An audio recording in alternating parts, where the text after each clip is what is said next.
Solution में आपका स्वागत है। जैसा कि आप बोर्ड पे देख रहे हो कि हमारे पास 5 सम्स हैं जो कि बहुत ही कॉम्प्लिकेटेड से लग रहे हैं। आज मैं आपको बताने जा रही हूँ एक ट्रिक कि कैसे विदाउट कैलकुलेटिंग आप 1 सेकंड में ऐसे सम्स को कर सकते हो। हमारा पहला सम है 71 71 गुना 34 जमा 71 गुना 65। अब इस सम को हमने कैसे करना है, पहला नंबर देख लीजिए। पहला नंबर है 71, उसमें से 1 को लेस कर दीजिए। हमारे पास आ गया 70। हमारे पहले पार्ट का आंसर आ गया 70। अब क्योंकि ये 2 डिजिट्स हैं तो हम यहाँ पे लेंगे 100।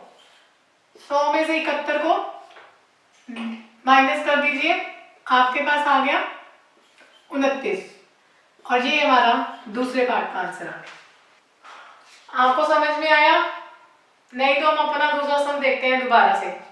देखिए पहले नंबर को देखिए। पहला नंबर क्या है? 82। हमने 82 में से 1 को लेस कर देना है। हमारे पास बचा 81। 81 हमारा आया पहले पार्ट का आंसर। फिर हमने 100 लेना है, क्योंकि ये 2 डिजिट्स हैं इसलिए 100 में से 82 को लेस कर दो। हमारे पास आया 18। ये हमारा आ गया दूसरे पार्ट का आंसर। तो इस कॉम्प्लेक्स सम का, इतने मुश्किल सम का आंसर क्या आया? 8118 विदाउट कैलकुलेटिंग। सम है हमारा 363 गुना 637 जमा 363 गुना 362। इसमें भी ट्रिक सेम ही है। आपको क्या करना है? 363 में से 1 को लेस कर देना है। हमारे पास आया 362। ये हमारा फर्स्ट पार्ट का आंसर आ गया। अब क्योंकि हमारे पास ये 3 डिजिट्स हैं तो हम यहाँ पे 1000 लेंगे। 1000 में से 363 लेस किया, हमारे पास आया 637। तो ये हमारा आ गया दूसरा पार्ट का आंसर। और इस तरह से इसका आंसर आ गया 3,62,637। अब हम अपने चौथे सम पे चलते हैं। चौथे सम में आप देख रहे हो कि 4 डिजिट्स हैं, तो ट्रिक तो सेम ही है। आप अब पहला नंबर देखो। पहला नंबर है 4384। इसमें से 1 लेस कर दो, हमारे पास आ गया 4383। ये हमारा आ गया पहले पार्ट का आंसर। दूसरे पार्ट के लिए आप देखो, इसमें 4 डिजिट्स है, तो अब हम इसको किस में से लेस करेंगे? 10,000 में से। 10,000 में से 4384 पहले नंबर को लेस कर दो, हमारे पास आ गया 5616 या 5616।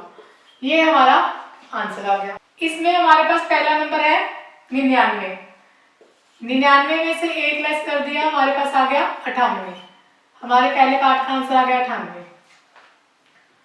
अब क्योंकि ये 2 डिजिट है तो हमने यहाँ पे लिया 100। 100 में से 99 गए, हमारे पास बचा 1।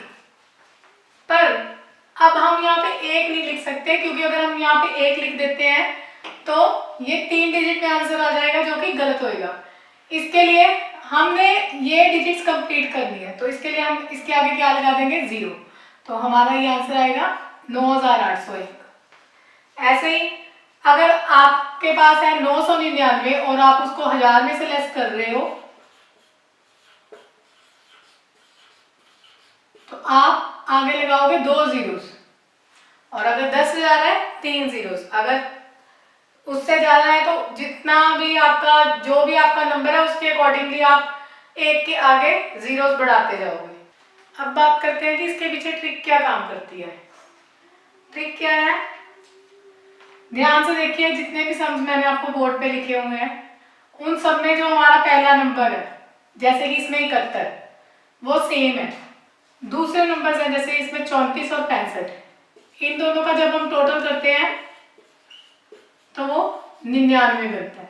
इसी तरह से अगर हम थर्ड सम को देखें 3 डिजिट वाले में, तो 3 डिजिट वाले में भी पहला अक्षर हमारा सेम है, पर हमारा जो दूसरा नंबर है वो है 637 और 362। इन दोनों का अगर आप टोटल करोगे तो वो 999 बनता है। और ऐसे ही बाकी की डिजिट्स के लिए भी अप्लाई होता है। जितने नंबर्स, जितने डिजिट्स बढ़ते जाएंगे उसके अकॉर्डिंगली हमारे नाइन्स बढ़ते जाएंगे। जैसे कि फोर्थ वाले में अगर 4 डिजिट्स हैं तो आप देखोगे कि जो दूसरा नंबर है उसका टोटल जो बनेगा वो 9,999 बनेगा। और एक तीसरी चीज जो इसमें सबसे ज्यादा ध्यान देने वाली है कि हमारे जो नंबर्स हैं वो दोनों सेम डिजिट्स के ही होने चाहिए। मतलब जैसे आप देखोगे फर्स्ट सम में अगर मैं ले रही हूँ 71 और उसके साथ गुना 34 है, मतलब दोनों 2 डिजिट्स के हैं। ये ट्रिक उन नंबर्स पे अप्लाई नहीं होगी अगर आप कहो कि एक नंबर आपने 2 डिजिट का ले लिया और एक नंबर आपने 3 डिजिट का ले लिया। दोनों नंबर सेम डिजिट्स के ही होने चाहिए। Thanks for watching. अगर आपको ये ट्रिक अच्छी लगी तो प्लीज इसे शेयर कीजिए, लाइक कीजिए और हमारे चैनल को सब्सक्राइब कीजिए ऐसी न्यू ट्रिक्स के लिए।